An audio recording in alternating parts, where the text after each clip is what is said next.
लोगों को देखा मैंने, वो सब्जियां छत पर उगा रहे थे। मैंने सोचा मैं भी लगाती हूँ। यहाँ मैंने फूल दोपहरी लगाई, इसकी कटिंग करती है ताकि अच्छे से ग्रो करे। यहाँ जी ये पालक है, मैंने अक्टूबर से इसको उगाया था और उसी वक्त से मैं इसकी हार्वेस्टिंग कर रही हूँ।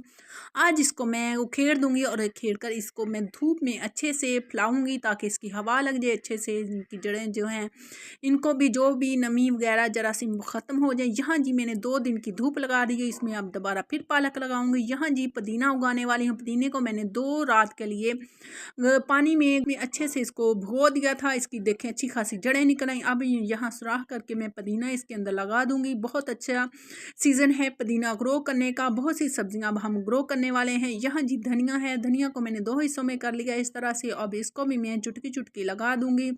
और यहाँ मेरे पास है पालक, पालक को भी मैं इसी तरह ही लगाऊंगी चुटकी से। ये वही पॉट है जिससे मैंने पूरा अक्टूबर पालक खाई है माशाल्लाह।